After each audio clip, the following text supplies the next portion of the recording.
Welcome back to NBA Cinema. So we got to talk about it, guys. Kendrick Perkins went in on LeBron James on today for his interview on Pat McAfee yesterday. You got Stephen A. Smith uh, alluding to LeBron not being at Kobe's memorial at D Wade's Hall of Fame ceremony. Now LeBron was actually at Kobe's memorial, but the rumors is he was asked to not be filmed during that ceremony. That's just what's being reported. But Kendrick Perkins and Jason Williams got into it a little bit, man, because Perk was calling out the sensitivity of today's players. Jay Will posts a video of Michael Jordan addressing the media saying, look, no, the players were always sensitive. And now we got him and Perk kind of going back and forth a little bit over that. We're going to get into these clips, guys. Let's peek. But stop it. LeBron James needs to stop. He needs to stop. I'm so sick of him with this, how the league is covered because he wanted to be covered a certain way that he wants it to be covered. See, again, this is what it comes down to with LeBron. And I'm a big LeBron fan. I've been knowing LeBron since 1998, literally, 1998. The problem that I have is, one, everything that comes out of LeBron James' mouth ain't the damn gospel. Number two, we're in 2025. It's a different era. Damn it, you have to adjust. But here's the thing. The coverage of the NBA, in my opinion, has been the same since I've arrived in the NBA, since I grew up as a youngster watching the NBA. Magic Johnson, was he not criticized? Kobe Bryant, was he not criticized?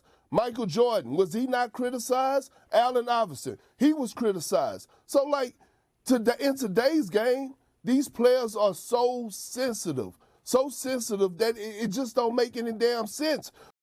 So Jay Williams would respond, and he would say players today are not less sensitive than players back in the 90s. All players have fought against false narratives. Stop the cap. And this is the clip of Michael Jordan that he played, guys. Let's peek. It's attacked in my private life, and I really didn't like it, and I don't agree with it. But I felt a need to come out and express that and tell the truth so you guys can quit hallucinating and taking it further than what it is. And now you know what it is from my standpoint. Anything else that you hear is totally false if it's not to what I just told you. And that's the honest truth. And that's all I can tell you. And so Big Perk goes under that post. He says, you got my number, Cupcake. And yes, they are more sensitive. Carry on. So, Big Perk, he addressed Jay Will. We'll be seeing if Jay Will comes into the conversation at some point this week, him being employed by ESPN.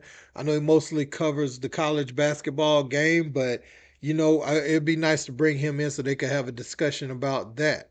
Now, Big Perk also talked about the moment him and LeBron James friendship ended, as we didn't know how Perk responded to LeBron unfollowing him on Instagram until just now. Let's check it out. Because I cannot believe that y'all missed this, what I'm about to say. Kendrick Perkins has been on the record saying he considers LeBron James the GOAT. Yeah. Kendrick Perkins says a negative word about LeBron James, and LeBron James blocks Kendrick Perkins. Unfollow me. Unfollowed you. I'm sorry. Yeah. Unfollowed hey, Stephen A. You. Okay. Hey, Stephen A. But let me say this to you. He unfollowed me, and then I blocked him on my cell phone. Yeah. Cool. Yeah. Let me say this. So he unfollowed. Goodness. Hold on. And somebody was like, wow, Perk, you blocked him for that. And Perk was like, yeah, man, I'm not kissing no A. he said he not kissing no behind, and that is always commendable, someone who won't kiss butt, in my opinion. Now, I don't think Perk ever said anything negative about Bronny.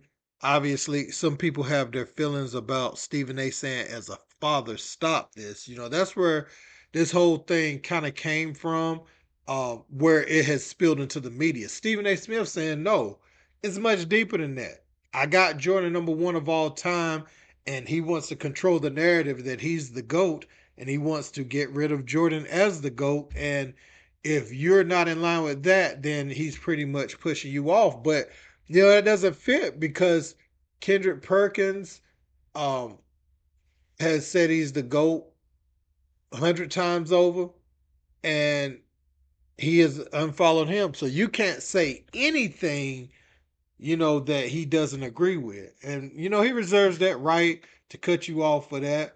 I personally couldn't do it. I can't just say something that people want to hear for a certain amount of money, because you could say, yeah, man, I'd be quiet for the money. But how many people you see fall out of different circles because they have an opinion? Like, and it is not, I ain't talking about just a contrarian. I'm just saying, if somebody's making an error, you around them, you not a yes man for them. You go against everybody else in the room, and you ain't even trying to be funny. It's just really how you feel, and then you get pushed out the group because it's like, you couldn't get with the program. That's fine. They reserve the right to do that, but your mind, your tongue, that's given from God.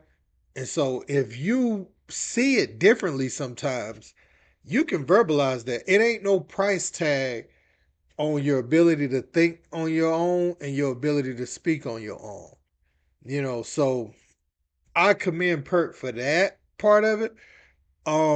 If that's how he truly feels, LeBron coming out, going at Stephen A. Smith, we just knew that was a matter of time. Now, Stephen A., you've said a lot about players over the years, Kwame Brown, everybody else, and there really was no platform for them to come on. They kind of had to go through y'all to even say anything back in the day, because it just wasn't this advent of social media to that level.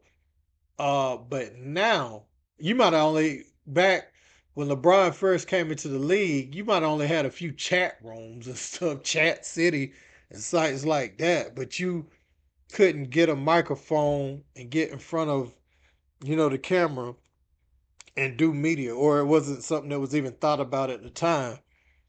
But now the players are able to speak back. LeBron can speak up in real time. He posted Stephen A's boxing video. Stephen A did say that was embarrassing today, which I thought was funny, that boxing video. Now, he said he had tore his rotator cuff, and I guess he was working his way back. Those punches were a little bit funny. But, at the end of the day, Stephen A kind of made that comeback, saying that, if LeBron would have touched him, he would have stole off. He could have kind of left that out, I think, because that's what even allowed that to come back up. LeBron wouldn't even post that if you would have said, you would have stole off on him if he would have touched you. But hey, man, it is what it is. I like LeBron as an all-time basketball player. He's been the face of the league for so long. But I'm just one of those people. I don't automatically take the most popular person's side all the time. I know it's good jokes. Everybody in LeBron's comments doing that, and going in and wanting to be seen in his comment section with that. People just follow the crowd a lot. I get it. And LeBron, if he feel like he protecting his household, it is what it is. He's gonna take good care of Bronny, because what I will say, this is what I will say about Bron. The way Stephen A and them are telling their side of the story, when LeBron was 18 or whatever, I'm sure he's seen some sharks in that business too, that would do anything to try to spin a narrative on any story they could get their hands on and flip it to make it negative, or make the story untrue in any way that they can. I know LeBron seen his fair share of them. So for LeBron to not say nothing for the amount of years he didn't say nothing, I commend him for that, to be honest with you. Uh, that's just my thoughts on it. But let me know what you guys think in the comments. Don't forget to like, share, and subscribe. Till next time. Yo, sports analysts and opinionists, myself included, we got to stop being so soft. If you want to have an opinion, you can't be soft. Pick a struggle. I'm looking at all this LeBron James, Stephen A. Smith beef, and analysts need to get called out at times, and we need to get checked too. And with all due respect, half the times, analysts that simply sit behind a desk and never played a game, they're not really the athlete's friend. You talk about athletes, so you think you friends because you got loose lips, but half the time you're not really an athlete's friend. Furthermore, if we have the audacity to get on national television and spew our opinion, because more often than not, people on TV aren't analysts. They can't really break down the game because they never really played the game at a high level or don't really understand the game because they haven't taken the time to truly learn the game. So if you're going to speak an opinion on something and it will more often than not be inaccurate, you got to be able to deal with it when an athlete claps back at you. You got to be able to deal with it when an athlete calls you out. You got to be able to deal with it when an athlete says something that you may not like, because more often than not, to a national audience on a daily basis, you are saying something about an athlete that the athlete doesn't like. But soft. Why are we so sensitive and so soft? If